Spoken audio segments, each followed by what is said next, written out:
keadaan sehat walafiat dan masih diberikan nikmat iman di dalam dada. Salawat beriring salam kepada Rasulullah Muhammad Sallallahu Alaihi Wasallam. Allahumma sholli ala Sayyidina Muhammad wa ala ali Sayyidina Muhammad beserta para sahabat dan para pengikutnya. Semoga kita termasuk ke dalam umat Rasulullah yang nantinya akan mendapatkan syafaat di yaumil akhir nanti. Baik, tanpa berpanjang waktu lagi, alhamdulillah saya sangat senang hari ini dapat kesempatan untuk memoderatori suatu topik yang sangat bermanfaat, yang sangat penting buat kita semua, terutama buat yang masih jomblo, yang masih single lillah, yang berniat untuk menyempurnakan separuh agamanya. Teman-teman kita tahu kalau ilmu tanpa amal itu bukan suatu yang baik gitu kan. Jadi sebelum kita mengamalkan ibadah terpanjang, terlama selama umur kita gitu insya Allah, akan lebih baik jika kita membekali diri dengan ilmu yang mumpuni gitu. Dan untuk menghasilkan keturunan-keturunan yang sehat, yang solih dan solihah, akan lebih baik ketika kita mempersiapkan pernikahan itu dengan melakukan pemeriksaan yang jelas gitu, yang detail, sehingga kita terhindar dan bisa mengantisipasi berbagai macam hal gitu kan. Nah, sebelum kita ke topik tersebut, saya yakin teman-teman sudah tidak sabar lagi ya, kita kenalan dulu dengan pemateri kita. Tafadhol share-nya. Pemateri kita hari ini yang insya Allah sudah bergabung bersama kita yaitu Dr. Ananda Eliani. Selamat pagi dok, assalamualaikum. Jadi Dr. Ananda Eliani ini, Rezeki Ananda Eliani atau dipanggil Dr. Nanda, itu lahirnya di Banjarmasin pada tanggal 11 Maret 1995. Dan sekarang Dr. Nanda itu berdomisili di Banjarmasin, Kalimantan Selatan. Untuk kontaknya ada tertera ya di layar. Dr. Nanda ini merupakan alumnus dari pendidikan dokter Fakultas Kedokteran Universitas Lambung Mangkurat Banjarmasin, angkatan masuknya angkatan 2013. Untuk pekerjaannya sekarang dokter umum di Klinik Dina Banjarmasin, kemudian Dr. Nanda ini sedang mengejar cita-citanya, sehingga Dr. Nanda juga bekerja sebagai asisten spesialis obstetrik ginekologi di Rumah Sakit Tingkat 3 Dr. Suharsono Banjarmasin. Untuk pengalaman kerjanya, Dr. Nanda ini orang yang Masya Allah sekali ya, cerdas gitu. Dr. Nanda ini punya pengalaman asisten dosen Departemen Histologi Fakultas Kedokteran Universitas Lambung Mangkurat dari tahun 2014 sampai 2016. Jadi Dr. Nanda ini benar-benar paham ya, sampai tingkat sel. Kemudian dokter luar biasa Fakultas Kedokteran ULM, Masya Allah. Dan Dr. Nanda ini sebelum sekarang kerjanya di yang seperti saya sebutkan tadi, internshipnya itu pengabdiannya di RSUD Brigjen Haji Hasan Basri di Kalimantan Selatan.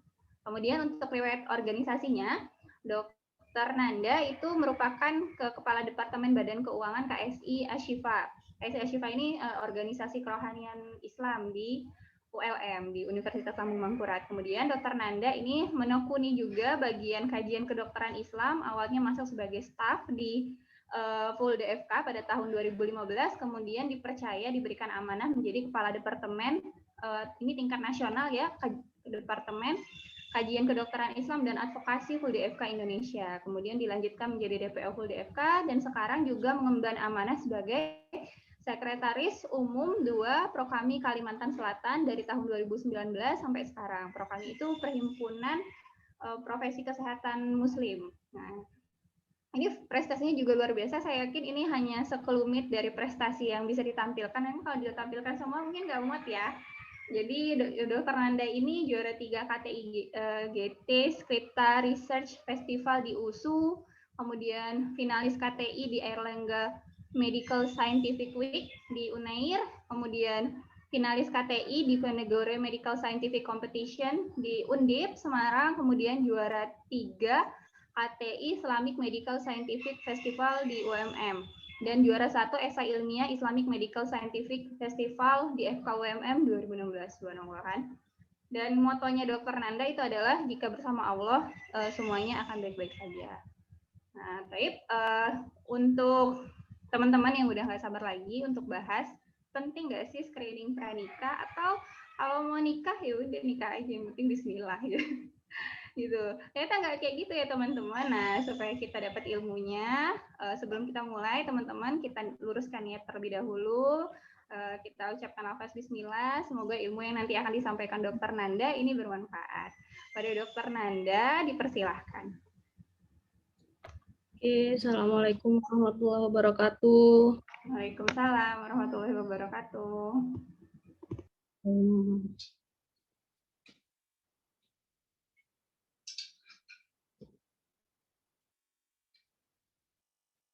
Oke.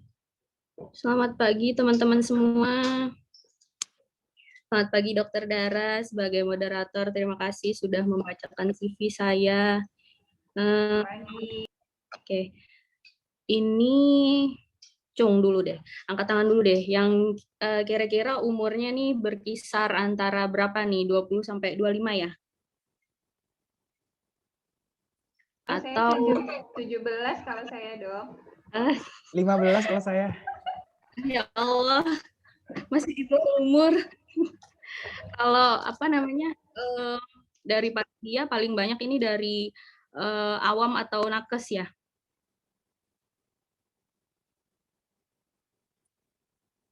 Paling banyak dari awam atau nakes? Dari formulirnya gimana Asarli? Dari umum atau nakes? Kelihatannya ada yang umum, ada yang nakes. Oh, imbang mungkin, Dok. Jadi kita bahas secara umum ya. Baik, jazakillahu khair Dokter Dara untuk kesempatannya dan jazakumullahu khair untuk tim dari Bincang Ahad ya atas kesempatannya untuk saya. Nah, di sini saya hanya sharing kayak gitu ya. Jadi judulnya di sini adalah pre-marriage health. Jadi kalau misalnya kita bahas screening itu kan khusus ke kesehatan gitu ya. Jadi apa namanya saya coba gabung-gabung lagi gitu ya. Jadi kita bahas sedetail yang saya mampu gitu ya untuk persiapan sebelum menikah gitu. Nah, tadi sudah dijelaskan ya, sudah disebutkan sama Uhdara gitu siapa saya gitu ya. Baik, saya domisili di Banjarmasin ya. Bismillahirrahmanirrahim, kita mulai ya. Jadi ini adalah judulnya Pre-Marriage Health. Oke, kita lanjut. Nah, ini tadi sudah. Nah, ini kira-kira nih kalau misalnya melihat kata-kata ini nih, apa yang terlintas di teman-teman? Apakah misalnya ini adalah suatu perjalanan yang indah, happily ever after gitu ya, akan bahagia selamanya gitu, atau misalnya atau kayak gugup gitu ya, apa yang harus saya persiapkan gitu ya. Jadi yang paling penting adalah pernikahan itu sebenarnya hakikatnya adalah tujuannya untuk beribadah ya. Tadi sudah disebutkan sama Udara juga, ibadah yang paling lama adalah pernikahan. Jadi kalau misalnya nih tadi ada yang umurnya 15 tahun kan ya, 15 tahun nih Asari 15 tahun misalnya, hidup sama orang tua 15 tahun misalnya. Terus misalnya nanti menikah di umur misalnya 18 tahun gitu ya. Terus sama pasangannya misalnya sampai meninggal dunia itu misalnya 60 tahun. Nah, jadi 48 tahun misalnya hidup dengan pasangan. Nah, berarti kan lebih panjang hidup dengan pasangan ya daripada sama orang tua. Nah, jadi perjalanan yang sangat panjang itu yang disebut ibadah, apakah kira-kira kita perlu mempersiapkan yang seperti apa gitu, atau ya udahlah jalani aja kayak air mengalir gitu ya. Nah, pernikahan itu seharusnya itu adalah disiapkan dengan baik gitu ya, karena ini adalah ibadah terlama, kemudian juga di samping itu Allah juga akan menjanjikan rezeki yang cukup kayak gitu ya untuk siapa saja yang ingin menikah karena dia ingin menjaga dirinya dari fitnah dan juga ingin menjalankan sunnah dari Nabi Muhammad SAW. Oke, nah ini love is action. Jadi pernikahan itu seharusnya tidak yang ya udah jalani aja gitu. Jadi kita harus persiapan nih, ada macam-macam persiapan di sini ya. Yang pertama adalah persiapan spiritual yang saya tulis di sini. Jadi kenapa spiritual itu penting? Karena menurut saya kalau misalnya seseorang itu memiliki spiritual yang baik gitu ya, maka bagaimanapun pasangannya insya Allah dia akan tetap kuat kayak gitu. Karena kan ini ya perjalanan terpanjang tadi ya, maka itu kita harus siap-siap dulu kayak gitu. Nah, kemudian persiapan mental nih, ini juga perlu kayak gitu. Persiapan dari psikis kita kayak gimana, kejiwaan kita kayak gimana, apakah aku sudah siap menjadi seorang istri, apakah aku sudah siap menjadi seorang ibu, apakah aku sudah siap menjadi seorang anak menantu kayak gitu ya, kemudian saudara ipar dan lain-lain. Nah, persiapan fisik kalau ini saya rasa untuk fisik itu sendiri sistem reproduksi itu akan siap kayak gitu ya. Kalau misalnya dia sudah berusia usia reproduksi kayak gitu, insya Allah akan siap aja kayak gitu. Nah, untuk persiapan finansial ini relatif terhadap masing-masing individu ya, dia berbeda-beda gitu. Nah, ini adalah tentang talasemia ya. Jadi talasemia itu apa? Talasemia itu adalah kelainan darah ya, kelainan darah. Jadi si sel darah merah di dalam tubuh itu dia cepat hancur. Kurang dari 120 hari dia sudah hancur kayak gitu, sudah rusak. Otomatis dia nanti akan ada manifestasi klinik atau gejala seperti anemia kayak gitu. Jadi misalnya cepat pusing, cepat lelah, cepat lesu kayak gitu ya. Nah, kalau misalnya si talasemia ini itu bersifat genetik. Jadi entah ibu atau ayah atau misalnya bisa jadi keluarga yang lain, nenek kakeknya gitu. Dan penderita talasemia ini pengobatannya itu adalah transfusi kayak gitu. Karena kan sel darah merahnya rusak duluan ya. Jadi harus ditransfusi, harus ditambah lagi. Nah, otomatis pengobatannya itu seumur hidup harus bertransfusi. Nah, di sini disebutkan bahwa 3,8% populasi di Indonesia itu pembawa sifat talasemi. Jadi pembawa itu artinya apa? Karier gitu ya. Jadi ini pada tahun 2019 ya. Jadi kalau misalnya nih ada 100.000 kelahiran hidup, otomatis 3.800-nya itu pembawa talasemia. Nah, kalau di sini kita lihat nih, kalau misalnya nih ada pasangan yang normal dengan pembawa, anaknya nanti akan 75%-nya pembawa talasemi. Kemudian kalau misalnya sama-sama pembawa, nah jadi akan berapa? 75% ya pembawa juga. Kalau ini tadi 25%. Nah, kalau ini jadi berapa nih? Kalau misalnya satu pembawa, yang satunya benar-benar talasemi, otomatis ada 50% anaknya yang talasemia, kemudian ada 50%-nya lagi yang karier kayak gitu. Nah, kemudian ini adalah infeksi menular seksual ya. Jadi HIV dan AIDS ini kan tulisannya nih di sini ini juga tahun 2019 ya. HIV-nya meningkat, AIDS-nya menurun. Kenapa seperti itu? Karena ini kan penyakit yang disebabkan oleh infeksi ya, bisa jadi dari jarum suntik, penggunaan jarum suntik yang bersamaan, kemudian dari hubungan seksual, atau misalnya dari ibu dan anak. Nah, bahayanya si HIV ini dia itu tidak bergejala ya, 5-10 tahun kemudian baru dia langsung ke AIDS kayak gitu. AIDS ini adalah sindrom dari berbagai macam gejala kayak gitu ya. Pokoknya sistem imunnya itu turun, baru semuanya itu akan kolaps kayak gitu sampai nanti bisa jadi TBC dan lain sebagainya. Nah, ini juga harus diwaspadai nih kayak gitu karena ini tidak bergejala, itu yang menjadi momok ya kayak gitu, sama dengan talasemia tadi. Nah, ini ada infeksi menular seksual dengan infeksi saluran reproduksi.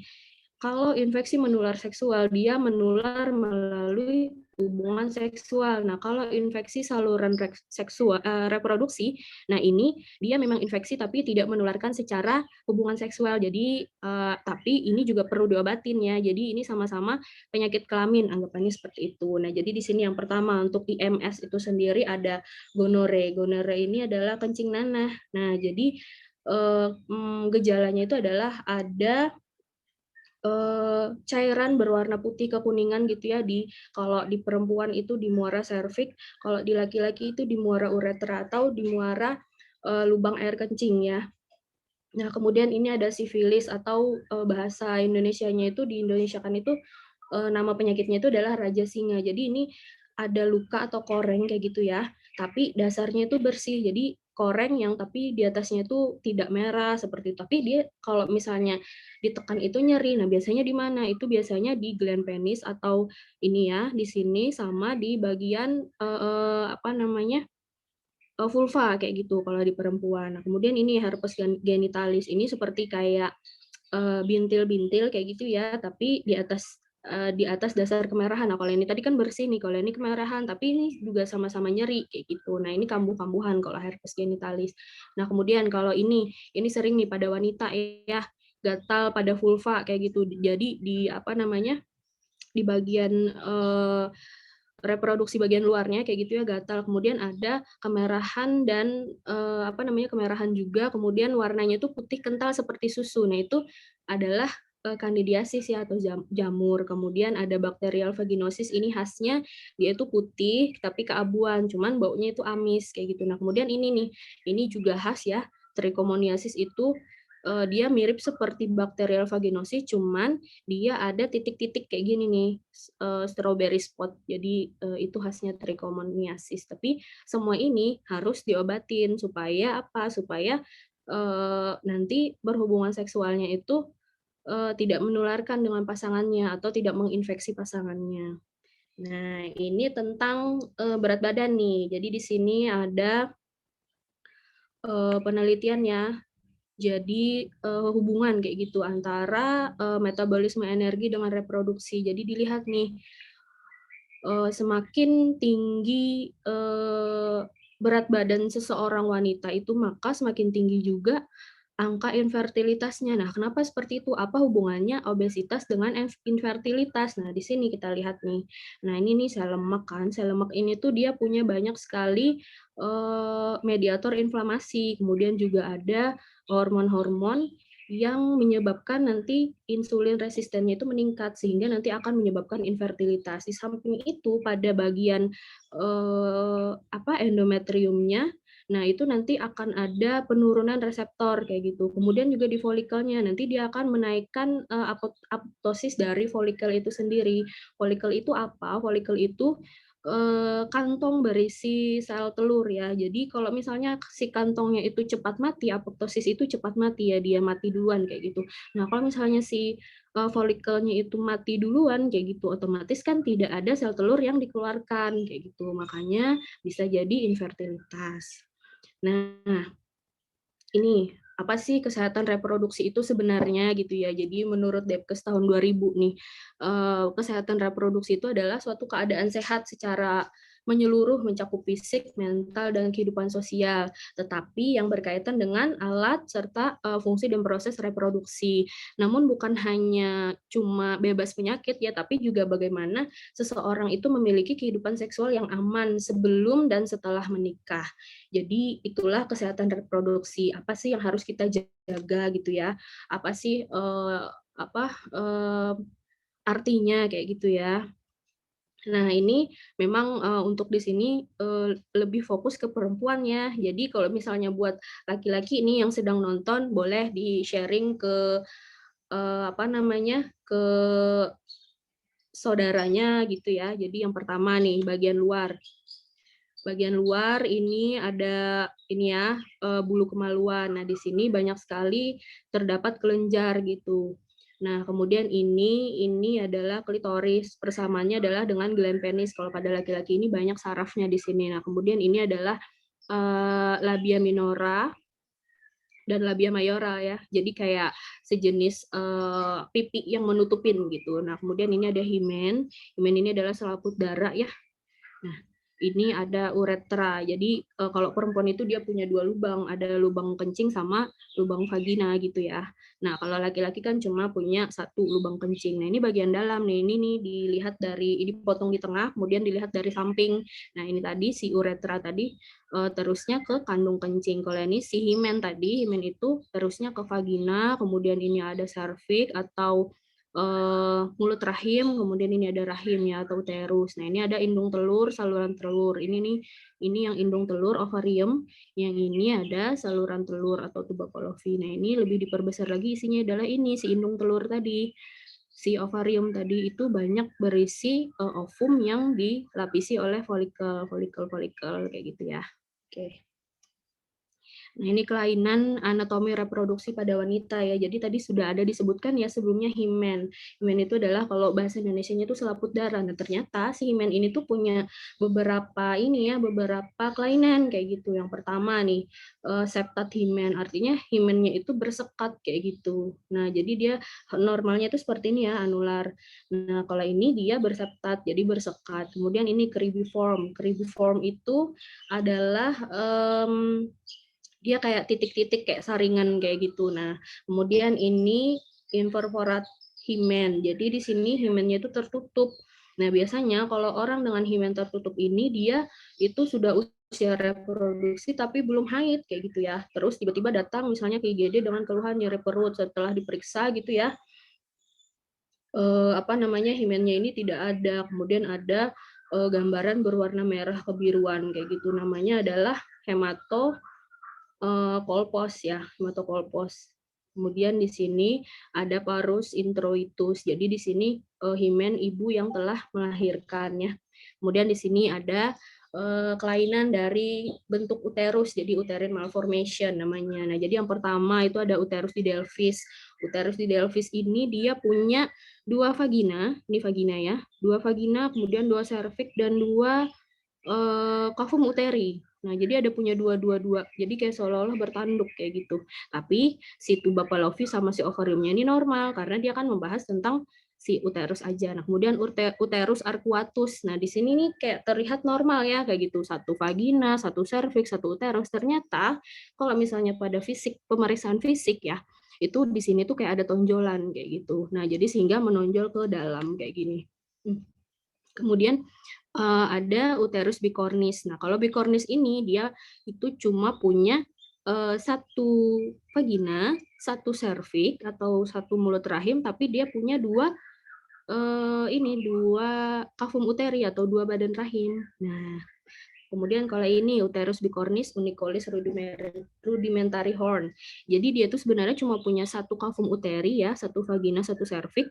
Kemudian ada di sini kayak tanduknya. Jadi seolah-olah tuh punya 2 kayak gitu. Padahal cuma dihubungkan sama tanduk. Nah, kemudian di sini atresia of cervix. Jadi atresia itu tidak ada kayak gitu ya. Jadi tidak ada serviksnya nih. Jadi sini kan terpotong nih. Ini vagina, ini langsung rahim kayak gitu uterus nanti. Tapi tidak ada serviksnya. Nah, kemudian di sini ada atresia of vagina. Nah, vaginanya itu tidak ada. Di sini ada serviksnya, di sini ada kavum uterinya. Nah, biasanya yang dua-dua ini, bukan sih kesemuanya ini nanti hubungannya itu adalah nanti pada saat sudah menikah itu datang pasangan gitu ya, belum punya anak kayak gitu. Tapi kalau misalnya yang atresia of vagina ini paling sering sih. Jadi misalnya pasangan muda kayak gitu ya datang dengan tidak bisa penetrasi katanya seperti itu karena kan tidak ada vaginanya. Oke. Nah, ini fungsi reproduksi perempuan yang pertama ya. Jadi pada wanita yang belum menikah itu adalah fungsinya sebagai siklus haid. Nah, saya paling ingat sekali dengan kata-kata dari konsulen saya ya yang bilang bahwa beliau tuh tiba-tiba nanya gitu kan pada saat morning report gitu. Jadi beliau bilang, yang perempuan di sini semuanya apakah haid kalian normal gitu kan? Ada yang tidak normal nggak kayak gitu? Terus waktu itu memang nggak ada yang angkat tangan karena memang waktu itu belum nggak ada ya yang haidnya nggak normal gitu loh. Nah, kemudian beliau cuma bilang kayak gini, ya sudahlah kalian bersyukur kayak gitu. Sudah sampai situ aja kan. Jadi waktu itu saya bertanya-tanya, kenapa ya gitu kan? Kan saya tuh anggapannya waktu itu kan masih koas ya. Kan itu normal ya. Kenapa harus bersyukur gitu kan?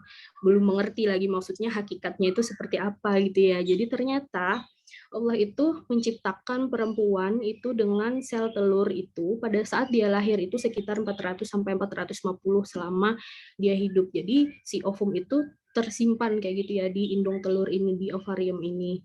Nah, setiap bulannya si sel telur itu akan keluar. Nah, jadi kan tadi di dalam si indung telur atau ovarium ini terdapat berbagai macam sel telur. Nah, si sel telur ini dilapisi oleh folikel.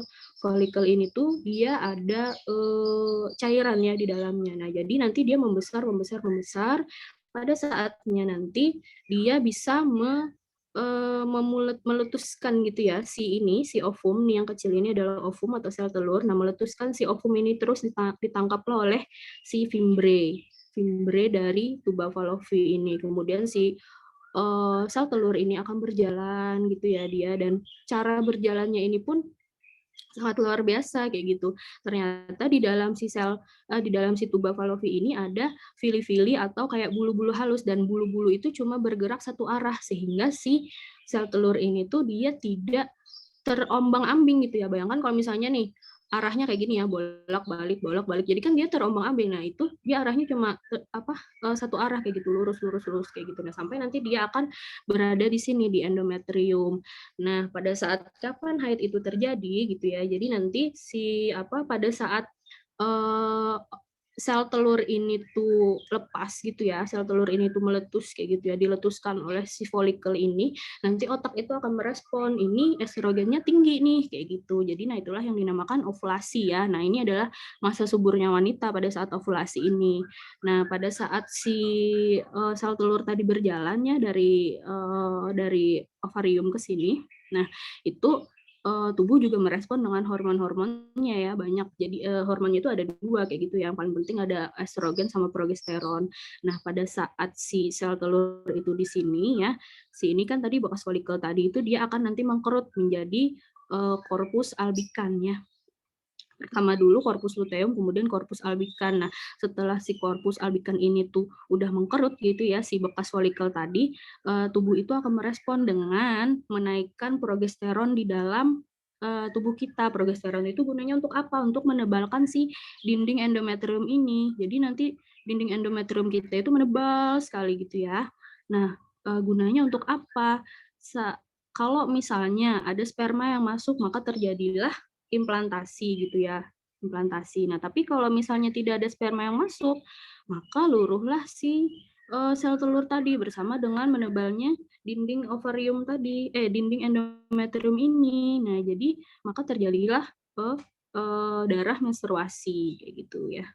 Oke, kemudian ini bisa dibaca nih parameter haid normal. Jadi bisa dilihat ya, nih yang pertama nih misalnya frekuensi menstruasinya. Jadi batas dari menstruasi bulan A ke B itu berapa hari gitu. Normalnya 21 sampai 35 hari ya. Nah, kemudian keteraturan siklus dalam menstruasi. Jadi ini dihitung selama 12 bulan, tapi dihitung per harinya. Misalnya bulan A itu 21 hari, bulan B ke C itu jaraknya misalnya 24 hari. Jadi kan udah 3 hari tuh kayak gitu ya. Jadi kalau reguler itu dikatakan variasinya kurang lebih 2 sampai 20 hari ya. Kemudian durasinya saat haid itu berapa hari kayak gitu ya. Di sini ada dikatakan normalnya itu 4 hari kayak gitu ya sampai 8 hari. Nah, kemudian volume kehilangan darah per bulannya itu seperti apa. Jadi misalnya kita ganti pembalut itu satu hari misalnya ada 4 kali, yaitu bisa dikalkulasikan 10 sampai 20 mili gitu ya dalam sehari. Jadi dikalkulasikan aja misalnya berapa hari yang penuh kayak gitu. Sama yang flek-flek itu kan sedikit ya, paling ya yang nggak sampai 5 mili kayak gitu ya. Nah, jadi di sini bisa kita lihat haid kita itu normal apa enggak kayak gitu ya. Nah, ini fungsi utama organ reproduksi wanita. Kalau misalnya dari gambar nih, kayaknya udah bisa ditebak ya, apa sih fungsinya kayak gitu ya, si organ reproduksi wanita ini, kayak gitu. Nah, udah jelas sih pasti. Nah, ini.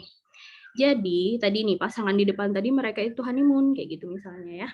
Nah, kemudian setelah honeymoon, mereka melakukan tugasnya ya masing-masing sebagai seorang suami dan istri kayak gitu. Kemudian dilakukanlah penetrasi dan ada disemburkanlah si sperma ini ke dalam kafum uteri atau ke dalam rahim. Nah, kemudian bagaimana ceritanya kayak gitu ya. Nah, jadi tadi kembali ke tadi, anggap misalnya si perempuan ini tadi kan sudah nih ovulasi misalnya di sini nih.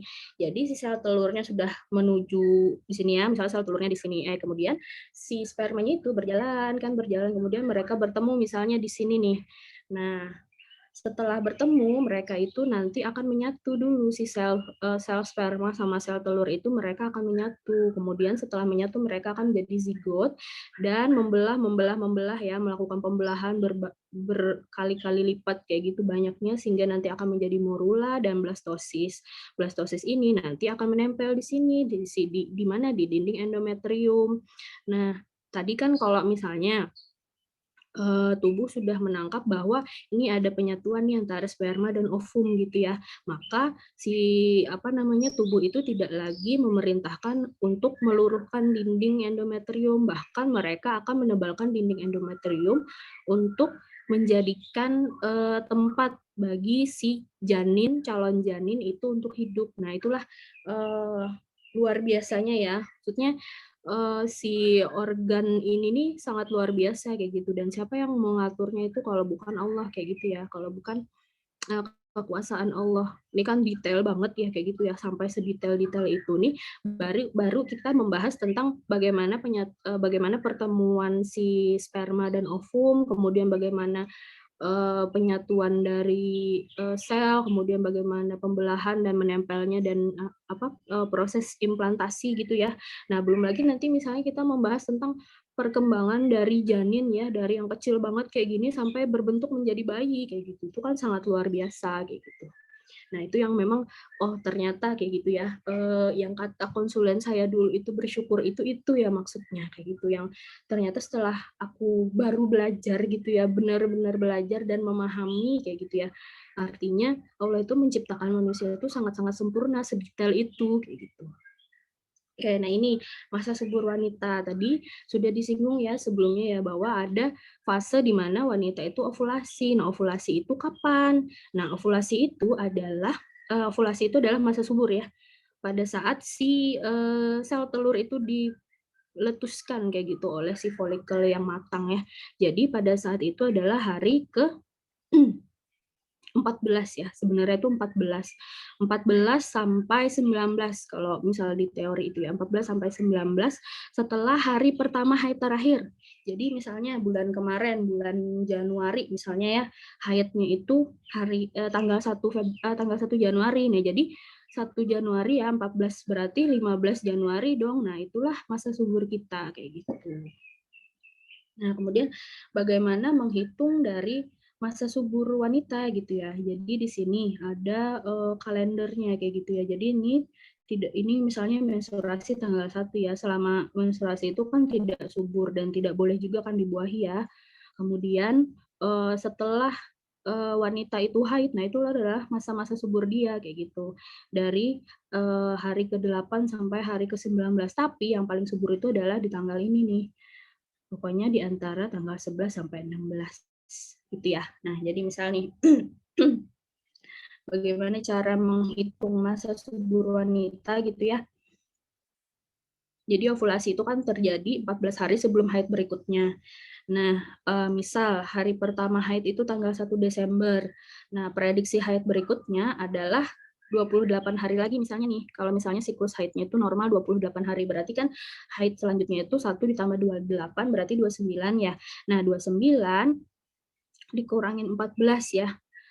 Jadi 15 Desember. Sama sih kalau misalnya kayak tadi hitungannya 1 Desember ditambah 14 hari selanjutnya. Jadinya kan 15 Desember kayak gitu. Nah, kemudian ini untuk ilmu ya, atau bagi siapa saja yang sudah menikah gitu ya. Nah, kalau misalnya mau berhubungan seksual kayak gitu ya, masa suburnya itu kapan? Gunakan rumus min 3 plus 1. Jadi min 3 itu tadi sudah nih misalnya tanggal 15 Desember ya, masa suburnya. Nah, jadi dikurangin 3. Jadi 15 dikurang 3 berarti 12 Desember. Nah, kenapa di sini dikatakan bahwa koitusnya itu sebelum ovulasi kan? Nah, karena si sperma itu dia bertahan 3 hari sampai dengan 3 hari. Jadi bisa aja tuh dimulai dari tanggal 12 Desember kayak gitu. Nah, kemudian bisa juga ditambah 1 kayak gitu ya. Si sel telur itu setelah dilepaskan itu dia bertahan selama 24 jam. Nah, jadi tanggal 12 sampai 16 Desember itu tepat untuk berhubungan ya, karena dapat meningkatkan peluang untuk hamil karena si wanitanya masih masa subur. Nah, kalau misalnya tidak teratur bagaimana ya kayak gitu. Kan ada beberapa yang misalnya haidnya itu 2 bulan sekali, 3 bulan sekali kayak gitu ya. Intinya adalah selama 1 tahun itu dilihat siklus terpanjangnya itu berapa hari, kemudian dikurangin 11. Nah, itu adalah prediksi hari terakhir masa subur. Kemudian siklus pendeknya itu dikurangin 18. Nah, itu adalah prediksi hari pertama masa subur. Nah, misal contohnya haid pertama itu tanggal 4 Desember ya, siklus haid terpanjang misalnya 32 hari, siklus haid terpendeknya 28 hari.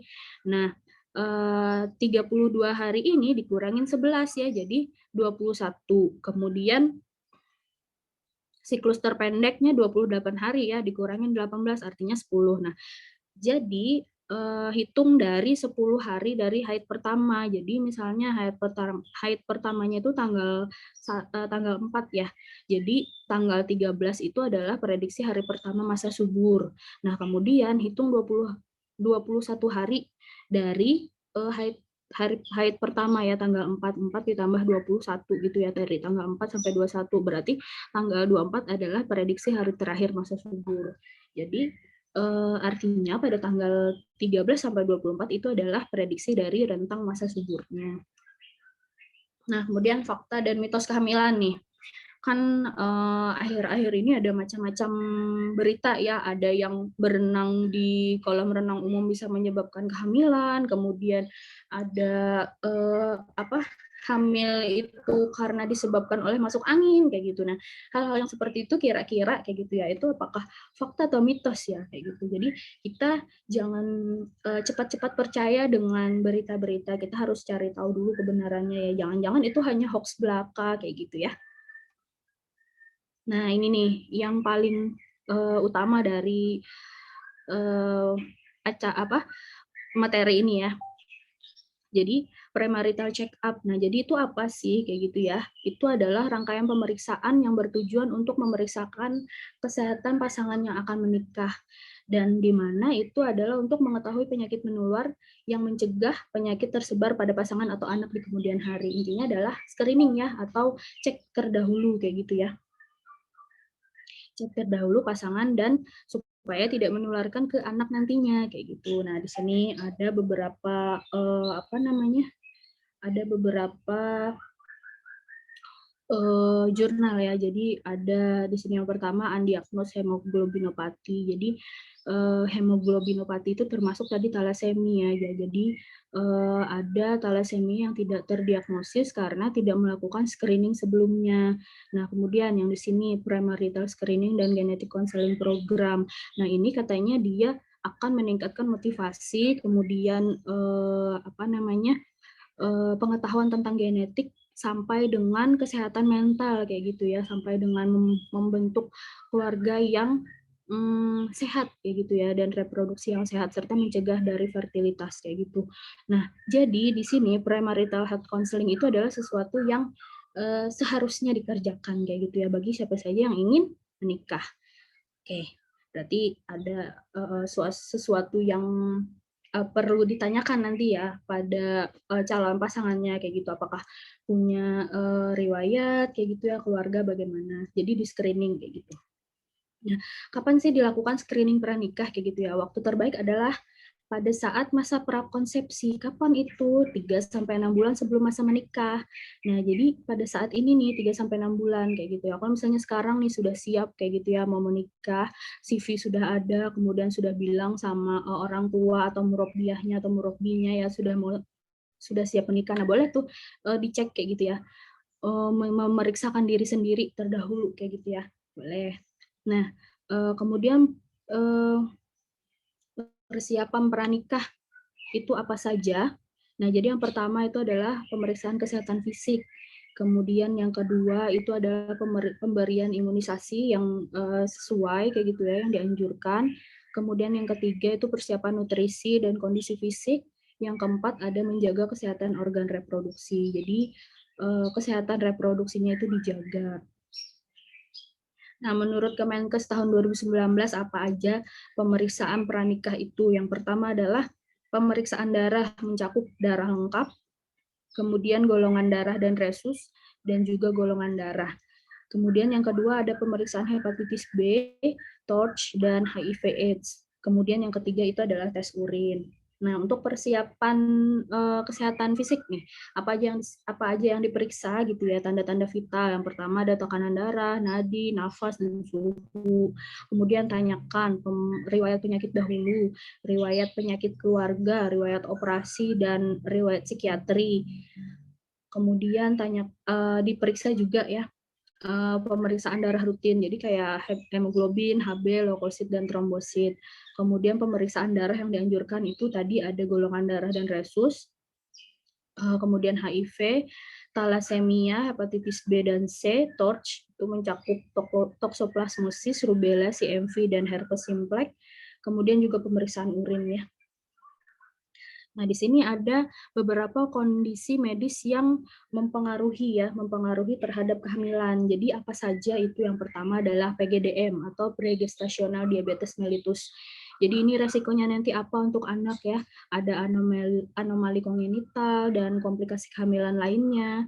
Kemudian juga bisa bayinya besar ya kalau misalnya memang ada diabetes mellitus ibunya. Kemudian ada hipoglikemi juga ya, kalau misalnya ibunya itu menderita diabetes mellitus. Kemudian kalau hipertensi kronis nih, nanti resikonya apa? Preeklamsia, kemudian pertumbuhan janin terhambat, bahkan sampai nanti IUFD atau intrauterine fetal death. Jadi anaknya bisa meninggal dalam perut kayak gitu ya. Kemudian hipotiroid. Nah, hipotiroid ini banyak nih risikonya, bisa jadi keguguran, preeklamsi, prematur, solusio plasenta atau plasentanya terlepas ya, dan juga kematian janin. Kemudian gangguan mood. Nah, ternyata kondisi psikis seseorang juga bisa menjadi masalah ya kalau misalnya dia tidak sehat kayak gitu. Jadi nanti bonding dengan anaknya berkurang, kemudian ada indikasi medikasi psikiatri selama kehamilan yang kita tahu bahwa obat-obat psikiatri itu beberapa ada yang tidak aman untuk ibu hamil dan anak ya, dan janinnya. Kemudian ada baby blues postpartum juga. Kemudian untuk HPV, nah ini ternyata penelitian terbaru dia bisa menyebabkan infertilitas bagi laki-laki maupun perempuan. Kemudian HIV ya, HIV ini ada transmisi ke janin. Kemudian TORCH juga, TORCH ini bisa menyebabkan keguguran berulang ya.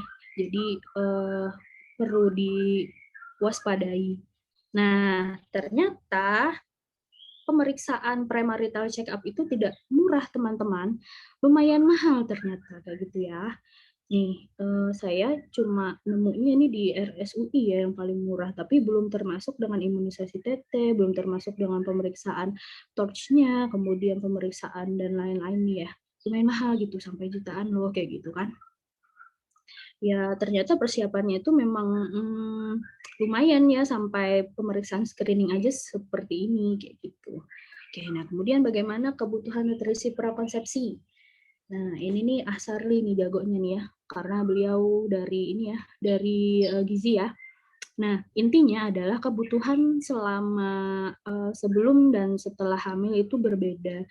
Pada saat hamil itu kebutuhan energi, kemudian protein itu makin tinggi, usia kehamilan itu makin tinggi juga kebutuhannya. Nah, kemudian kebutuhan vitamin dan lemak. Intinya adalah kita harus makan makanan yang beragam dan bergizi kayak gitu. Jadi ditakar-takar aja, kira-kira sudah makan karbohidrat sebanyak apa, apakah sudah seimbang dengan seratnya, apakah sudah seimbang dengan vitamin, lemak, dan proteinnya, kayak gitu. Jangan kira-kira banyaknya makan cuma karbohidratnya aja buat energinya kayak gitu ya, malah misalnya proteinnya kurang kayak gitu. Nah kemudian ini adalah paling penting nih, pada saat masa prakonsepsi kita harus misalnya sudah menikah ya, sudah siap-siap untuk punya anak, nah itu boleh dicicil minum asam folat 400 mikrogram per hari. Ini gunanya untuk apa? Untuk menghindari dari cacat sistem saraf pusat ya, itu yang paling penting. Nah kemudian juga selain itu kita harus melakukan aktivitas fisik dan pantau berat badan. Nah ini adalah contoh-contoh makanan bergizi, semoga semuanya bisa ya makan-makan kayak gini, karena saya ada nemu orang yang misalnya nggak suka makan daging, terus nggak suka makan ikan kayak gitu. Jadi kan kebutuhan proteinnya itu kurang kayak gitu. Jadi dia cuma makan sekalori aja kayak gitu, nasi dan jagung dan sejenisnya inilah. Pokoknya dia proteinnya ini kurang kayak gitu. Protein hewaninya kurang, protein nabatinya juga apalagi gitu kan, nggak suka sayur. Nah, apalagi misalnya ini vitamin dan mineral yang memang benar-benar ada di sayur ya, seratnya juga kurang kayak gitu ya. Nah, semoga kita bisa makan ini semua dan bisa seimbang ya, sehingga kebutuhan nutrisi kita tercukupi. Nah, ini tentang berat badan nih. Jadi berat badan atau IMT ya, bahasa Indonesianya itu indeks massa tubuh itu harus dijaga dengan range yang normal, yaitu 18,5 sampai 25. Nah, ini direkomendasikan dari sebelum hamil. Kenapa? Karena kalau misalnya terlalu tinggi itu nanti akan terlalu tinggi atau terlalu rendah ya. Jadi lebih dari 25 atau kurang dari 18,5 itu akan meningkatkan risiko infertilitas, diabetes kehamilan, hipertensi kehamilan, keguguran, dan lain-lain. Nah, kemudian yang kedua nih, aktivitas fisik sekurang-kurangnya itu intensitas sedang 30 menit per hari selama 5 hari dalam seminggu. Jadi sempat-sempatkan exercise di rumah ya. Misalnya boleh deh sambil nonton YouTube kayak gitu atau bagaimana gitu ya exercise-nya. Nah, kemudian nutrisi tambahan ini sunnah sih, boleh aja gitu kan, multivitamin kayak vitamin A, B12, vitamin B dan D, kemudian kalsium dan zat besi. Zat besi ini juga penting sih menurut saya karena pada saat kemarin saya internship itu banyak sekali remaja gitu ya, remaja wanita yang sudah anemia defisiensi besi. Jadi mereka kekurangan zat besi kayak gitu. Apalagi nanti pada saat mereka menikah kan, mereka karena tidak tahu mereka anemia defisiensi besi, kemudian saat menikah jadi deh langsung seterusnya gitu kayak gitu anemia. Maka nanti akan ada banyak komplikasi terhadap janin mereka ya dan juga diri mereka sendiri. Nah, itu sih yang paling penting ya. Kemudian di sini pemberian imunisasi. Nah, ECOG ini adalah American College of Obstetrics dan Gynecology itu merekomendasikan imunisasi pada wanita dengan usia reproduktif, yaitu adalah DPT, MMR, hepatitis B, dan varicella. Nah, jadi kira-kira di sini nih udah dapat vaksin apa nih kayak gitu. Kalau biasanya kan ya sebelum koas itu vaksin hepatitis B dulu ya. Nah, kalau yang lain-lain ini boleh dilengkapin gitu ya. Nah, kalau di sini CDC merekomendasikan untuk tidak hamil dahulu setelah 1 bulan setelah vaksinasi ya. Jadi misalnya 1 bulan setelah vaksinasi itu kalau bisa jangan hamil dulu, ditunda dulu kayak gitu. Nah, kemudian wanita yang merencanakan kehamilan itu dianjurkan untuk melakukan vaksinasi 2 bulan sebelumnya. Nah, jadi paling amannya itu adalah sebelum menikah itu vaksinasi dulu ya kan. Nah, misalnya 2 bulan selanjutnya baru promil kayak gitu. Nah, kemudian kalau di Indonesia itu diwajibkan adalah imunisasi TT atau tetanus toxoid.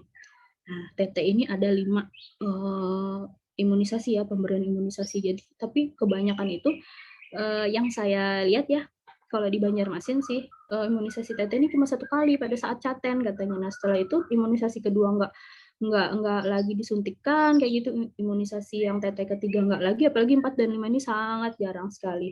Nah, kenapa ini diwajibkan ya di Indonesia? Karena mengingat Indonesia masih ada beberapa masyarakat yang berobat atau melahirkan di dukun ya, dukun kampung kayak gitu ya, bidan kampung kayak gitu. Nah, itu takutnya kan kesterilitasan alatnya ya kurang, takutnya ada tetanus di sana kayak gitu. Makanya di Indonesia diwajibkan ada pemberian imunisasi TT. Nah, ini sekedar pengetahuannya, info yang bisa saya sharing kayak gitu untuk infertilitas. Nah, infertilitas itu kapan sih disebut infertilitas kayak gitu ya? Kalau misalnya nih dalam waktu 1 tahun sudah berhubungan dengan suami kayak gitu ya, frekuensinya 3-5 kali dalam seminggu tuh rutin dan tanpa kontrasepsi, tapi dalam setahun masih belum punya anak, nah itu baru disebut infertilitas. Kalau misalnya baru 2 bulan, 3 bulan, nah itu belum kayak gitu. Udah 1 tahun nih kayak gitu kan, nah itu yang disebut dengan infertilitas. Nah, faktor penyebabnya apa? Ternyata bukan hanya pada wanita, jadi faktor penyebabnya itu ada pada pria juga ya. 35% nih pada pria. Kemudian idiopatik atau tidak diketahui itu sebanyak 25% ya. Nah, untuk wanita itu ada faktor dari indung telur dan juga faktor dari uterusnya ya. Dan ini penyakit luar sih. Jadi bisa jadi karena dia tidak berovulasi kayak gitu ya, karena haidnya tidak normal tadi, jadi tidak diketahui ovulasinya kapan. Kemudian faktor tuba. Jadi tadi dari saluran telurnya tadi bisa jadi ada misalnya pembengkakan gitu ya, hidrosalping namanya. Nah, kemudian uterus atau endometrium. Nah, tadi ada kan berbagai macam bentuk kelainan uterus. Nah, itu bisa menyebabkan juga infertilitas, tapi cuma 10%. Kemudian ada penyakit namanya endometriosis. Nah, ini jaringan endometrium yang tumbuh di tempat lain. Nah, ini juga bisa menyebabkan infertilitas pada wanita. Nah, kemudian pada laki-laki nih. Pada laki-laki apa yang bisa diperiksa kayak gitu ya, analisis semen sesuai dengan kriteria WHO pada tahun 2010. Jadi semen ini artinya adalah dilihat spermanya gitu ya. Nih si para sperma nih ya. Nah, jadi dilihat konsentrasinya apakah encer atau tidak kayak gitu ya, apakah memang benar-benar pekat. Kemudian motilitasnya apakah bagus atau tidak. Kemudian morfologinya nih kayak misal di sini contohnya nih ya, ada yang berkepala 2, ada yang ekornya 2, kemudian ada yang bengkak pada kepalanya, ada yang kecil pada kepalanya, kayak gitu, ada yang kecil banget, kayak gitu. Nah, jadi dilihat morfologinya. Ini kan tadi menyumbang 35% pada infertilitas pada pasangan ya. Nah, kemudian pada wanita nih. Nah, ini tadi sudah ada beberapa saya singgung ya di depan. Jadi pemeriksaannya kalau misalnya anovulasi tadi dilihat siklus haidnya, kemudian dicek progesteron metluteal. Kemudian untuk cadangan ovariumnya bagaimana, apakah ada folikelnya bagaimana, banyak atau tidak kayak gitu. Terus dicek anti Mullerian hormonnya. Kemudian tubanya. Nah, tubanya tadi kalau misalnya nih tubanya bengkak atau hidrosalping tadi diceknya dengan HSG ya, atau sonografi HSG. Kemudian uterus. Nah, uterus ini juga dilihat tadi apakah misalnya ada kelainan atau tidak, diceknya juga dengan HSG ya, atau hysterosonografi. Atau misalnya pakai USG transvaginal ya. Nah, ini tips menjaga kesehatan vulva dan vagina. Jadi yang pertama adalah tidak meletakkan laptop di paha. Kenapa? Karena nanti akan membuat suhu di bagian reproduksi itu akan meningkat. Jadi akan meningkatkan kelembapannya. Kemudian cebok ya. Kalau misalnya cebok itu tidak boleh dari belakang ke depan, jadi harus depan ke belakang, karena kita tidak tahu bakteri apa yang ada di anus kayak gitu ya. Kalau misalnya dibawa ke depan, dia terdiam nanti di dekat uretra, di dekat klitoris gitu ya. Nah, jadi itu nanti yang jadi akan sumber bakteri. Kemudian cebok dengan air mengalir. Nah, ini kalau misalnya apalagi di luar ya, maksudnya bukan di rumah. Nah, usahakan dengan air mengalir, jangan air di baknya, karena kita tidak tahu air di bak itu bersih atau tidak. Kemudian celana dalamnya tidak boleh ketat ya, bahannya harus menyerap keringat. Kemudian ganti celana dalam atau panty liner atau pembalut secara teratur. Kemudian kalau misalnya pembalutnya kain, pastikan kering dan rutin disetrika ya. Jadi ada kan sekarang pembalut-pembalut kain, nah itu juga harus diperhatikan ya. Kemudian jangan pakai sabun-sabunan apapun kayak gitu ya, karena itu kan sabun-sabun itu basah ya, sedangkan pada organ reproduksi wanita itu pH-nya itu asam, jadi nanti akan merusak dari pH organ kewanitaan itu sendiri. Kemudian cukup minum dan serat, dan katanya probiotik juga bagus ya untuk kesehatan vulva vagina. Terus kemudian trimming is better. Di sini cuma dibilang better kayak gitu. Jadi trimming itu adalah mencukur bulu-bulu kemaluan tadi ya, karena mengurangi dari kelembapan yang disebabkan oleh mengeluarnya mengeluarnya keringat dari kelenjar-kelenjar yang ada di bulu-bulu tersebut. Oke, nah ini take home message-nya, marriage isn't only about love, but it needs action ya. Jadi bukan hanya cinta gitu ya, tapi juga perlu persiapan yang direfleksikan dengan berbagai macam tindakan kayak gitu ya. Jadi, kemudian pernikahan memerlukan persiapan yang matang dari luar maupun dalam diri. Sayangi organ reproduksimu, aset terbesar untuk melahirkan generasi terbaik. Screening pranikah diperlukan untuk kesehatan diri, pasangan, dan anak di masa depan. Dan nutrisi gaya hidup dan imunisasi juga tidak kalah penting. Oke, terakhir dari saya adalah ini ya, quotes-nya dari Ustadz Umar Mita ya. Menikah itu adalah bersatu dalam taat, mengalah dalam ego, serta mengalah dalam amal kesolehan, melangkah dalam amal kesolehan. Karena nikah adalah ibadah, bukan hanya semata mengejar kesenangan, tapi ia adalah pengorbanan meraih ridho ilahi. Oke, baik. Sekian dari saya ya. salah hilafnya saya mohon maaf. Semoga bisa bermanfaat untuk teman-teman sekalian dalam menambah ilmunya. Sekali lagi ini cuma sharing ya saya ya, bukan berarti saya bisa di expert di bidang tertentu, bukan, tapi hanya cuma sharing. Oke, baik, saya kembalikan ke moderator. Ya, syukran jazakillah Dr. Nanda. Alhamdulillah kita sudah mendengarkan materi yang Masya Allah gitu kan sangat bermanfaat.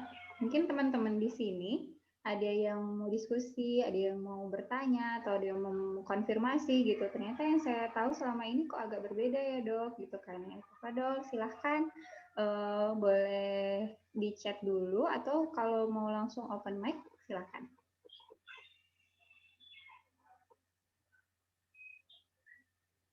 Ya, alhamdulillah lumayan banyak ya pesertanya.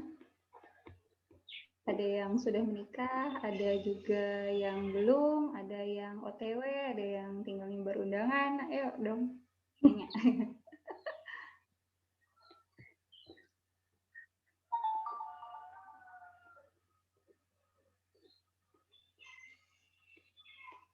Ada?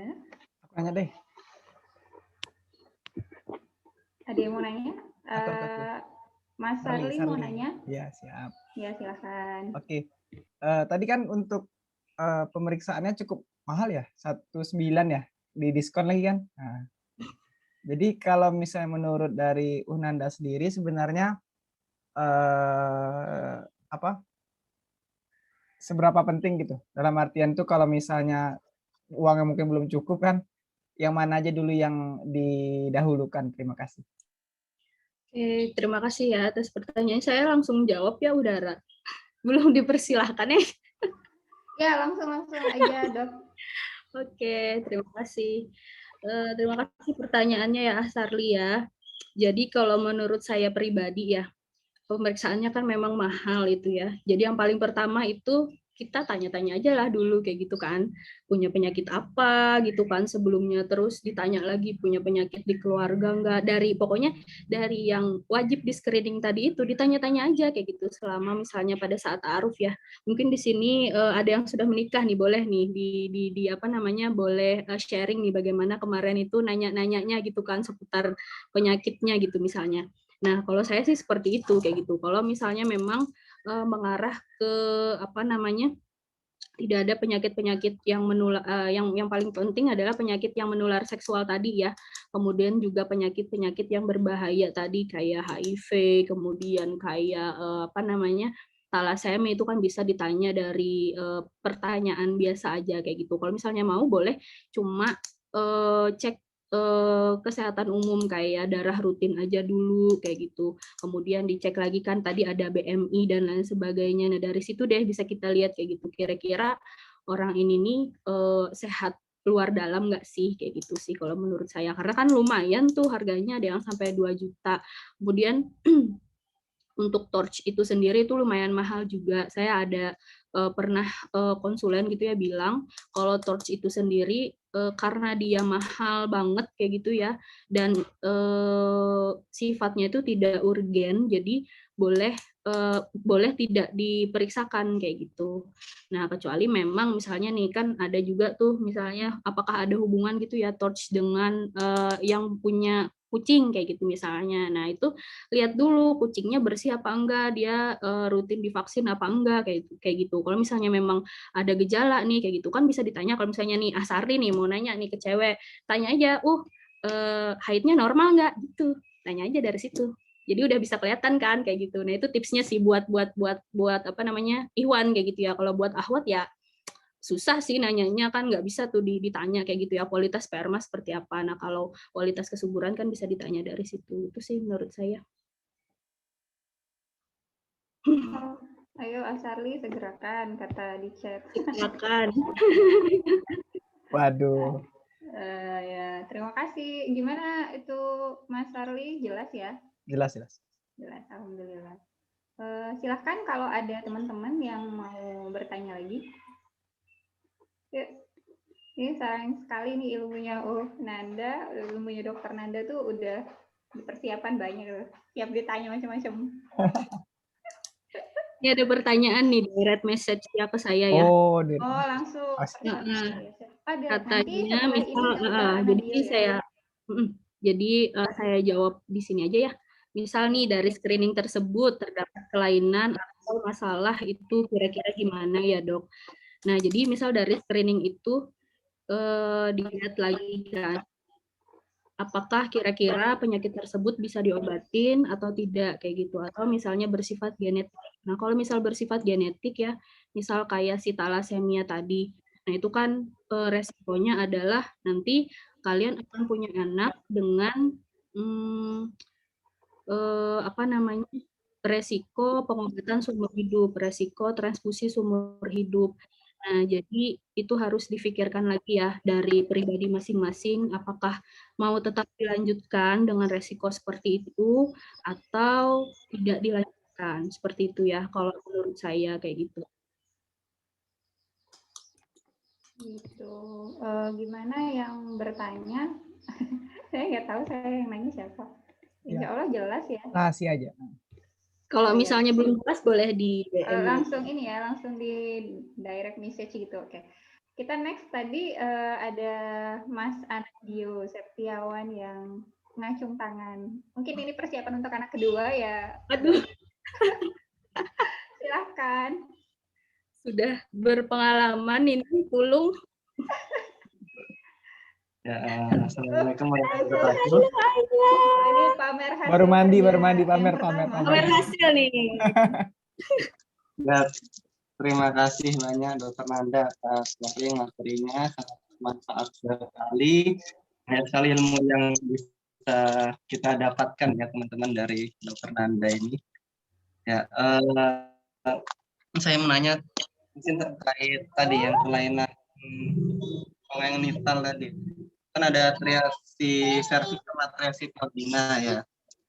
Nah itu apa mungkin apabila triasi tadi itu perempuannya itu menstruasi, karena kan tidak ada salurannya ya. Atau mungkin bisa keluar. Mungkin itu dulu sih. Oh ya, pertanyaannya kayak pertanyaan konsulen ya. Ini kayak uji ya. Berasa diuji sama konsulen OSJI. Iya. Uji dekoas belajar apa enggak tadi malam? Kayak koas nih. Ailai jawab. Saya ditanya sama Ailai jawab. Kalau ini dok, Ayla yang nanya mungkin. Saya ditanya sama Dokter. Oke, baik. Setahu Ana ya, Dok. Belum mendalami fair, Dok. Jadi apa namanya kan dia belum ada ini ya, belum ada serviks ya. Nah, otomatis itu manifestasi kliniknya nanti dia pada usia reproduksi itu belum haid kayak gitu, dan gejalanya kalau misalnya ke IGD kayak gitu ya, dia misalnya usia reproduksi misal mungkin sudah 17-18 tahun, sudah beberapa tahun dia haid kayak gitu, tapi datang dengan keluhan perutnya membesar kayak gitu ya, jadi hematometra mungkin namanya ya, jadi banyak kumpulan darah di dalam endometriumnya karena dia kan tidak keluar nih dari apa namanya dari saluran bawahnya, itu dia tidak keluar. Tapi selama ini saya belum ketemu sih yang atresia cervix kayak gitu. Tapi kalau agenesis vagina ada sih ketemu, dan apa namanya manifestasi klinik itu dia keluhannya pasangan muda tidak bisa penetrasi kayak gitu karena tidak ada vaginanya gitu sih. Tapi haidnya masih ya bagus-bagus aja. Gimana Dokter Dio? Prof ini konsultan hair kayaknya yang nanya. Nggak tahu nih dikasih nilai berapa sama beliau nih ujian kayak. Kan saya koasnya, Dok. Oh iya. Kepada Anda dong. Ini pertanyaan. Berarti kalau yang ya, makasih banyak Dokter Anda. Berarti kalau yang atresia vagina masih mungkin untuk menstruasi tapi nggak bisa penetrasi gitu ya. Iya. Oke. Di kolom chat ada pertanyaan, Dok. Ini dari hamba Allah, izin bertanya dokter, mungkin untuk memastikan masa subur wanita dari waktunya kadang susah-susah gampang, bias tidak lebih memastikannya lagi dengan tanda fisik, Saya pernah baca tanda wanita subur itu suhu tubuhnya lebih hangat dan sekret vaginanya lebih encer. Apakah betul seperti itu? Oke, saya jawab ya. Iya, benar seperti itu. Jadi pada saat ovulasi itu suhu basal lebih meningkat dan sekret vagina itu lebih encer. Jadi dia putih bersih seperti apa ya? Pokoknya putih bersih bening kayak gitu. Bukan kental dan bukan juga yang kayak tadi putih kayak kandidiasis itu bukan ya.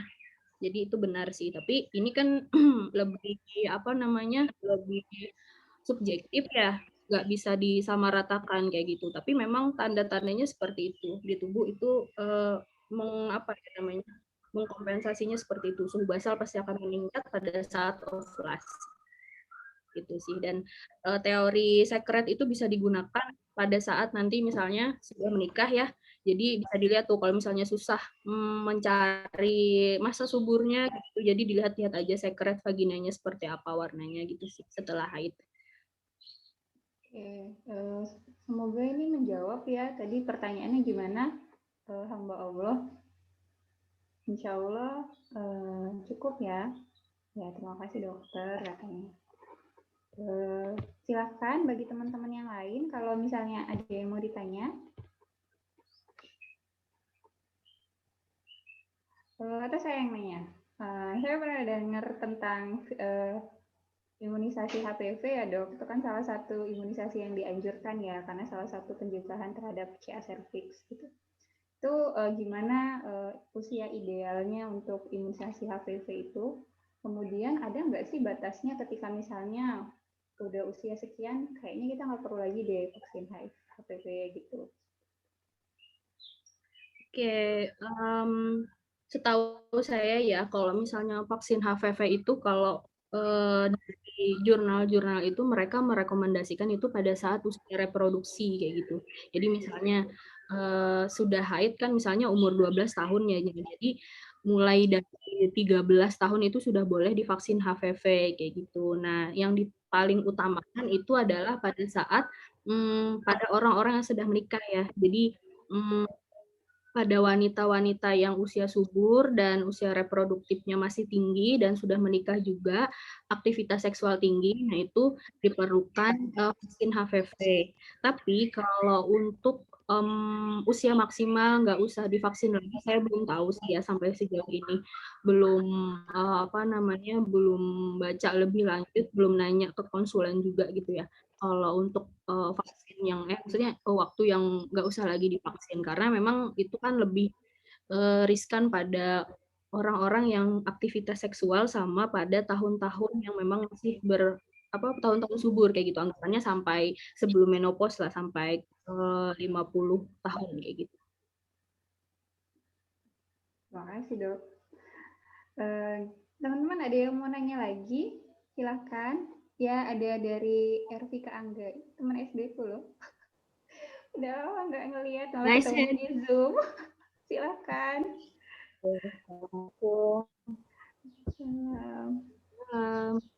Teman SMP juga, bukan SD. SMP ding, salah. Oke, terima kasih kesempatannya. Parah. Dara, dokter Anda ya, dokter izin bertanya ya. Tadi kan disebutkan ada beberapa tips ya, menjaga kesehatan vulva sama vagina. Pertamanya yaitu meletakkan laptop di atas paha ya. Kadang mungkin kebiasaan tersebut kayaknya udah sih sepele gitu. Ini saya juga baru tahu sih kalau ternyata berpengaruh juga. Dan apakah situasi yang kayak sekarang ya sering aja kan tanpa kita sadari, mungkin nanti bisa jadi sarana edukasi juga kan buat teman-teman punya kebiasaan kayak gitu kan. Terus apakah juga sama kebiasaan mengantongin handphone di saku celana gitu kan, apakah juga itu berpengaruh sama tadi kan juga masalah infertilitas ya dok. Katanya yang masuk dalam kategori infertilitas itu jika rentang waktunya jatuhnya lebih dari 1 tahun ya dok. Kalau ini saya walaupun sekarang belum merit, cuman kan lingkungan teman-teman kan rata-rata banyak yang udah merit ya, dan sering sharing juga merekanya. Ada teman saya yang udah lebih dari 1 tahun menikahnya, dan dia pun jadi sering curhat kan, aktivitasnya itu untuk melakukan hubungan itu kan kalau di sini disebutkannya 3 sampai 5 kali dalam seminggu ya. Dia karena saking semangatnya padahal aku udah hampir tiap hari loh kata dia gitu kan. Tapi kok ini juga belum gitu kan. Terus sampai yang mau saran apa semua udah dilakuin sama dia gitu kan. Tapi juga belum gitu. Apakah waktu ideal untuk mengecek infertilitas itu lebih dari 1 tahun bagi kedua pasangan atau apakah kita frekuensi tersebut juga berpengaruh dok? Sering misalnya tiap hari gitu, atau yang rentangnya 3 sampai 5 kali juga berpengaruh. Terima kasih dokter. Oke. Oke. Silakan dokter Nanda. Oke, siap. Jadi ada 2 pertanyaan ya yang saya dengar tadi ya. Bagaimana kalau misalnya menaruh HP di kantong, kemudian yang masalah infertilitas, apakah diperiksa setelah 1 tahun atau cukup dari frekuensi itu ya? Atau ada lagi yang tertinggal? Yang untuk menaruh laptop di paha itu dok apakah sama antara wanita dan pria presentasi gitu untuk pengaruh dari elektronik itu sama alat reproduksi?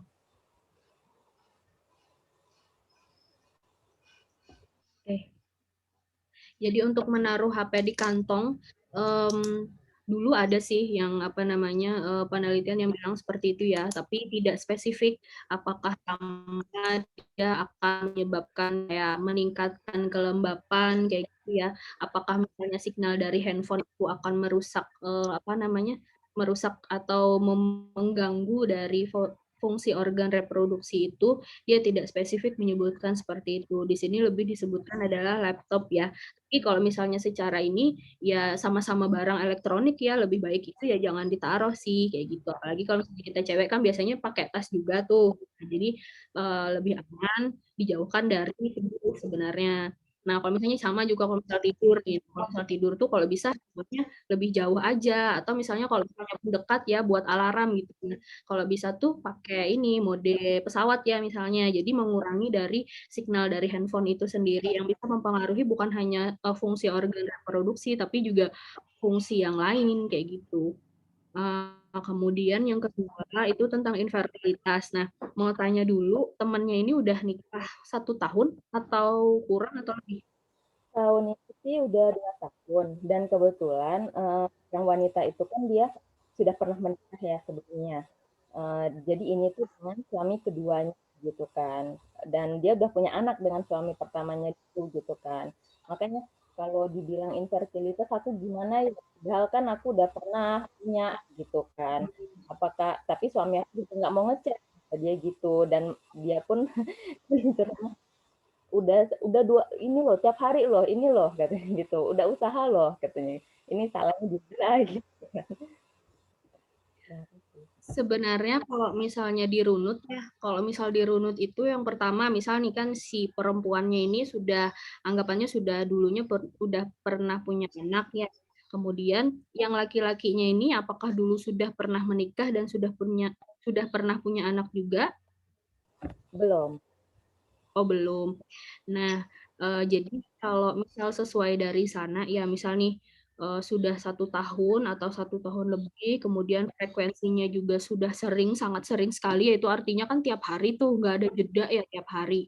Kemudian tanpa apa kontrasepsi, nah itu lebih disarankan adalah periksa kedua-duanya kayak gitu. Tidak menutup kemungkinan yang si laki-laki ini kualitas spermanya seperti apa. Kemudian juga tidak menutup kemungkinan si perempuan ini kualitas apa namanya fungsi reproduksinya seperti apa. Jadi misalnya kita tanya lagi kayak dari dulu apakah haidnya normal kayak gitu ya siklusnya itu normal apa enggak, terus kalau misalnya haid apakah ada apa namanya keluhan selama haid kayak gitu ya. Jadi banyak sih yang harus ditanya kayak gitu selain dari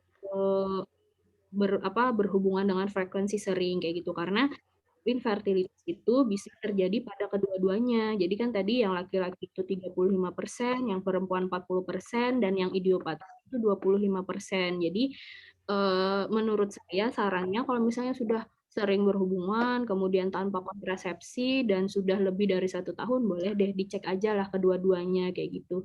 Tidak menutup kemungkinan kan dari kedua-duanya itu. Itu sih. Oh, gimana? Ya, boleh Ika? tanya lagi. Baiknya kalau untuk frekuensi, apakah lebih baik yang setiap hari atau yang seperti dijelaskan 3-5 kali dalam seminggu, dan efeknya apa sih dok gitu? Kalau misalnya dalam anjuran itu, saya langsung jawab ya, maaf ya udara. Iya, silakan, nggak apa-apa. Kalau misalnya 3-5 kali itu kan anjuran ya, sebenarnya itu tuh cuma kayak ngasih waktu jeda aja kayak gitu ke sama-sama pasangannya kayak gitu kan. Kalau misalnya memang mereka bisa setiap hari tanpa ada efek samping yang lain kayak gitu ya, masih kuat aja setiap hari kayak gitu, dan tidak mengganggu aktivitas mereka, ya nggak apa-apa kayak gitu sih. Cuman ya memang ada kan masa subur wanita, ada masa tidak subur. Jadi ada yang mungkin ibaratnya itu hubungannya itu di waktu yang pas, ada yang di waktu tidak pas, gitu aja sih. Cuman ya nggak ada efeknya sih setahu saya sekarang gitu ya.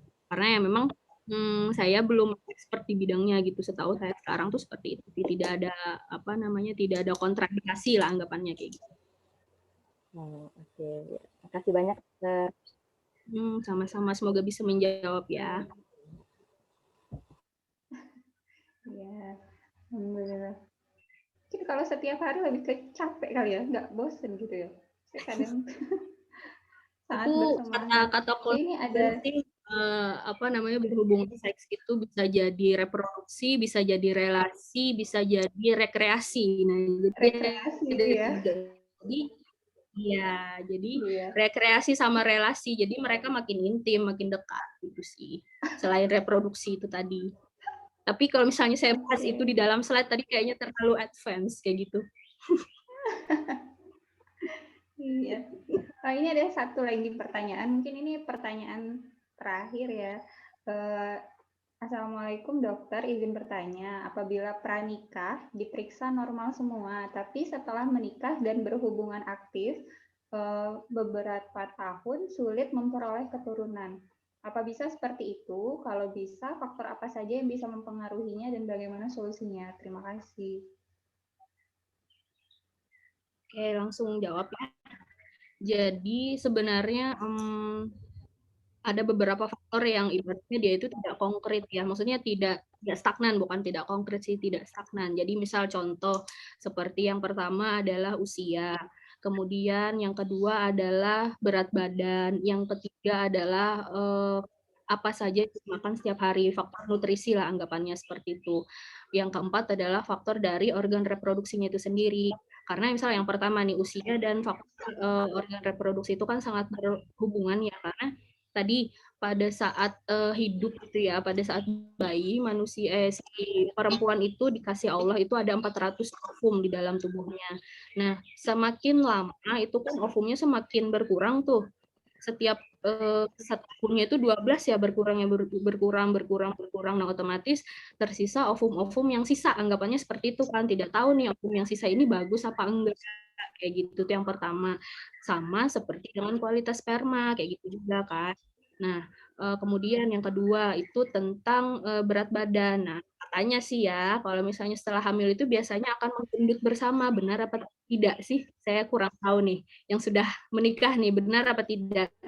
Kalau setelah menikah itu menggendut bersama. Yang sudah menikah tolong angkat tangan. Bagaimana, Kung? Ayo, tolong. Ayo, Kung. Dokter Dio. Setelah menikah menggendut bersama. Ya. Lebih bahagia ya. Bisa lebih bahagia, karena kan semua kan dilakukan dengan bersama. Oke, sampai situ aja kayaknya nanti baper. Oke, lanjut Udah kum. Ya, selain bukan bersama juga urusan bersama, pokoknya semuanya bersama bisa lah. Semua aktivitas bersama. Oke, Kompor siap. banget ya. Jadi Motivasi, bisa ya. Kak. Motivasi. Oke deh, berarti mungkin boleh nih nanti closing statement-nya oleh Akung ya, yang sudah berpengalaman gitu ya. Beliaunya minggu depan. Nah, siap. 2 minggu lagi. 2 minggu lagi.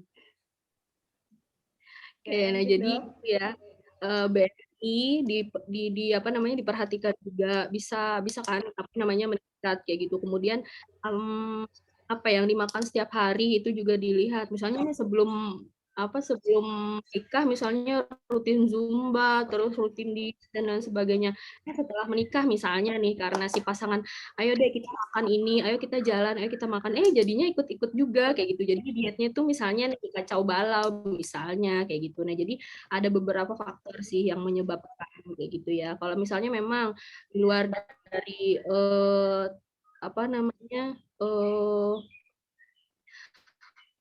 batas infertilitas tadi boleh deh kayak gitu dicek kayak gitu, tapi batasnya itu tadi harus memang benar-benar dilakukan kayak gitu. Misalnya berhubungannya harus 3-5 kali dalam seminggu tanpa kontrasepsi. Tapi lain halnya kalau misalnya suaminya jauh, misalnya LDM, itu kan beda lagi kayak gitu. Kalau LDM nggak bisa disebut infertilitas dong kayak gitu ya. Jadi itu sih faktor-faktor yang bisa mempengaruhi. Karena fungsi reproduksi itu erat kaitannya dengan nutrisi sebenarnya, dengan gaya hidup juga, faktor stres juga mempengaruhi. Karena kan kalau misalnya lagi stres gitu kan ya, banyak misalnya yang mengeluh haidnya nggak lancar atau lebih cepat kayak gitu sih. Bagaimana ini yang nanya gimana cukup?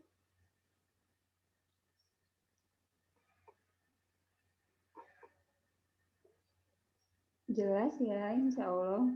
Ya, terlepas dari itu semua ya mungkin belum timingnya Allah kasih amanah berupa anak. Seperti itu kan kewajiban kita sebagai manusia ikhtiar gitu dengan cara yang benar. Insya Allah cukup ya. Baik teman-teman, insya Allah ini sudah di akhir bincang ahad kita hari ini. Alhamdulillah sudah banyak banget ilmu yang kita serap, kita juga bisa sharing gitu kan. Alhamdulillah juga ada yang sudah nikah dari kan sekalian ngompor-ngomporin juga gitu kan. Semoga ilmu yang hari ini di-sharing oleh Dr. Nanda itu bisa bermanfaat dan bisa diaplikasikan gitu. Nah, saya izin sedikit gitu kan menyimpulkan gitu kan. Tadi ada statement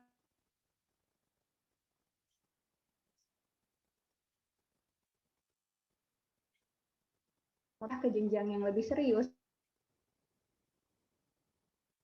persiapan itu sebaik-baiknya gitu. Jangan cuma sekedar niatnya udah capek jomblo, udah pengen nikah, teman-teman udah pada nikah gitu, tapi persiapannya kurang. Karena tadi seperti yang Dokter Nanda sebut bahwa persiapan itu meliputi persiapan spiritual, persiapan fisik, persiapan mental, termasuk persiapan finansial gitu. Jadi semuanya kita persiapkan sebisa mungkin sebaik-baiknya. Bagaimana nanti Allah kasih kita rezeki bagaimana, rezeki anaknya kapan, itu kan sudah di luar kuasa kita gitu kan. Saja, syukron, jazakillah khair, Dokter Nanda, ilmunya luar biasa. Insya Allah nanti next time bisa ngisi statusnya udah jadi residen PPDS Objin ya dok. Terus kemudian udah jadi dokter Objin. Insya Allah bincang ahadnya berkelanjutan sampai panjang, menebarkan manfaat gitu ya. Amin gitu. Dan teman-teman di sini yang sudah menikah, semoga Allah segerakan kasih keturunan selanjutnya. Yang belum menikah juga dimudahkan ikhtiarnya, diberkahi gitu ikhtiarnya. Semoga segera gitu. Sebelum kita tutup, kita foto bareng dulu.